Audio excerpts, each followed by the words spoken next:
ഞാനിന്നിവിടെ തയ്യാറാക്കുന്നത് നമ്മുടെ പാലപ്പമാണ്. ഞാനിവിടെ എന്താണ് പാലപ്പത്തിൻ്റെ പൊടി ഞാൻ ഇവിടുന്ന് മേടിച്ച പൊടിയാണ്. പാലപ്പം മിക്സ് ഇൻസ്റ്റൻറ്റ് പൊടിയാണ് ഞാൻ മേടിച്ചത്. അപ്പോൾ നോക്കാം. ഇത് കണ്ട് ഈസി പാലപ്പം മിക്സിൻ്റെ പൊടിയാണിത്. ഈ ഡെയിലി ഡിലൈറ്റ്സ്. പക്ഷേ ഞാൻ നോക്കിയിട്ട് ഞാൻ ഇത് ഉണ്ടാക്കി നോക്കി. ഞാൻ നേരത്തെ ഇത് ഉണ്ടാക്കി നോക്കിയിരുന്നു. നല്ല കുഴപ്പമില്ല, നല്ല ടേസ്റ്റ് ഉണ്ട് ഈ അപ്പപ്പൊടി. അപ്പോൾ ഞാനിത് 500 ഗ്രാമിൻ്റെ പൗഡറാണ്. അപ്പോൾ ഇതിനകത്ത് എഴുതിയിട്ടുണ്ട് എങ്ങനെ ചെയ്യേണ്ടതെന്നുള്ളതും എങ്ങനെയാണെന്നുള്ളതൊക്കെ അതിൻ്റെ അകത്ത് മെൻഷൻ ചെയ്തിട്ടുണ്ട്. മലയാളത്തിലും ഉണ്ട്, ഇംഗ്ലീഷിലും ഉണ്ട്. നമുക്ക് എളുപ്പമുണ്ട് ഇത് തയ്യാറാക്കാൻ വേണ്ടിയിട്ട്.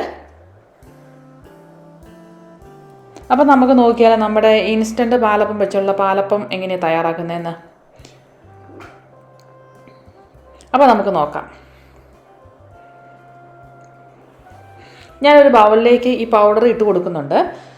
പാലപ്പം മിക്സിൻ്റെ പൊടി ഞാൻ ഇതിലേക്ക് ഇട്ട് കൊടുക്കുന്നത് 500 ഗ്രാമാണിത്. ഇനി ഞാൻ ഇതിലേക്ക് ചേർത്ത് കൊടുക്കുന്നത് തേങ്ങാപ്പാലാണ്. ഞാനിവിടെ 3 കപ്പ്, അതിൽ എഴുതിയിരിക്കുന്ന 3 കപ്പ് തേങ്ങാപ്പാലാണ് ചേർത്ത് കൊടുക്കാൻ പറഞ്ഞിരിക്കുന്നത്. 3 കപ്പ് തേങ്ങാപ്പാൽ ചേർത്ത് ഞാൻ മിക്സ് ചെയ്തതിന് ശേഷവും എന്താണ് ഇച്ചിരി കട്ടിയായിട്ടാണ് ഇരിക്കുന്നത്. അതുകൊണ്ട് ഞാൻ ഇതിലേക്ക് ബാക്കി ബാക്കി നമ്മുടെ വെള്ളമാണ് ചേർത്ത് കൊടുക്കുന്നത്. ഇനി ഞാൻ ഇതിലേക്ക് ആവശ്യത്തിനുള്ള ഉപ്പിട്ട് കൊടുക്കുന്നുണ്ട്. കണ്ടോ? ഇപ്പം ഇനി നമുക്ക് നമ്മുടെ മിക്സിയുടെ ജാറിലേക്ക് നമുക്കിത് കുറച്ചായിട്ട് ഇട്ട് കൊടുക്കേണ്ടത്. ഇത് നന്നായിട്ടിത് മിക്സ് ആയിട്ടില്ല. അപ്പോൾ ഇതിലേക്ക് ഞാൻ ഈ സമയത്ത് മിക്സ് ചെയ്യുമ്പോൾ നമ്മൾ മിക്സിയിട്ട് അടിക്കുമ്പോൾ ഞാൻ ഇതിലേക്ക് കുറച്ച് വെള്ളം കൂടെ ഒഴിച്ചിട്ട് ലൂസായി കിട്ടാൻ വേണ്ടിയിട്ട് കുറച്ച് വെള്ളം കൂടെ ചേർത്ത് കൊടുക്കുന്നുണ്ട്. കണ്ടോ? ഞാനിപ്പോൾ വെള്ളം ആഡ് ചെയ്ത് കൊടുക്കുന്നുണ്ട്. അല്ല പിന്നെ ജാറിൻ്റെ അകത്ത് അടിയത്തില്ല, അതുകൊണ്ട്.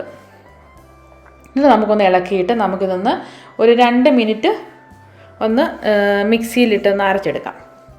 ഇനി നമുക്കിതൊരു പാത്രത്തിലേക്ക് മാറ്റാം.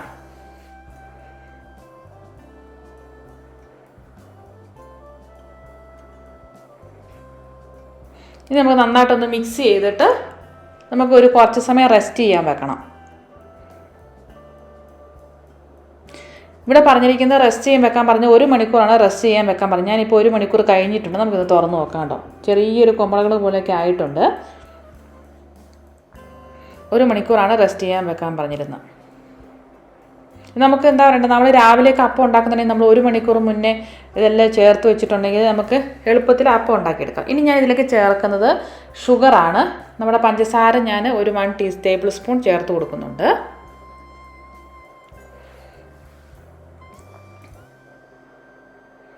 നല്ലതുപോലെ ഒന്ന് മിക്സ് ചെയ്യാം. ഈ സമയം നമ്മൾ ഉപ്പും കൂടെ നോക്കിയിട്ട് നമുക്ക് നമ്മുടെ അപ്പം ആക്കിയെടുക്കാം. ഞാനിത് പാലപ്പത്തിൻ്റെ മിക്സ് ആണെങ്കിൽ ഞാൻ കള്ളപ്പം ആക്കുന്ന പോലെ ഫ്രൈ പാനിലാണ് ആക്കിയെടുക്കുന്നത്. കാരണം എനിക്ക് പാലപ്പത്തിന് ചട്ടി ഇല്ലാത്തത് കൊണ്ട് ഞാനിങ്ങനെ ആക്കിയെടുക്കുന്നു. എന്നാലും നല്ല ടേസ്റ്റ് ഉണ്ടായിരുന്നു. നല്ല ടേസ്റ്റുള്ള ഒരു പാലപ്പമാണ്. അപ്പോൾ ഇതെല്ലാവരും ഒന്ന് ട്രൈ ചെയ്ത് നോക്കുക.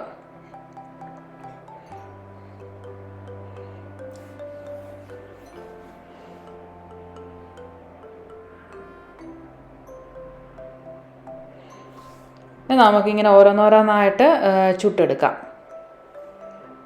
നമുക്ക് എന്താ പറയുക, നമ്മൾ ജോലിക്കൊക്കെ പോകുന്ന വളരെ പെട്ടെന്ന് തയ്യാറാക്കാവുന്ന ഒരു പാലപ്പം മിക്സാണിത്.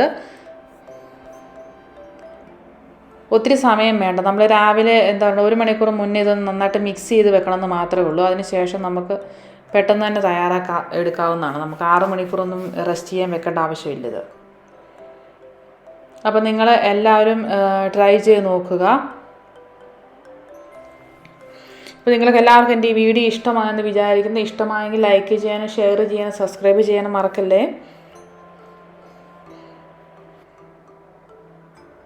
നമുക്കിത് തിരിച്ചും മറിച്ചും ഇട്ട് കൊടുത്തിട്ട് നമുക്ക് റെഡിയാക്കി എടുക്കാം. അതായത് ഈ അപ്പം ഞാൻ റെഡിയാക്കിയിട്ട് നല്ല സോഫ്റ്റായിട്ടുള്ള ഒരു അപ്പമാണിത്.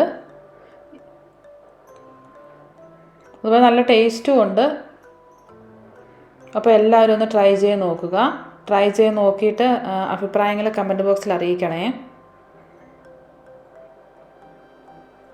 വീണ്ടും പുതിയ റെസിപ്പിയുമായിട്ട് പുതിയ വീഡിയോയിൽ കാണാം. Thank you.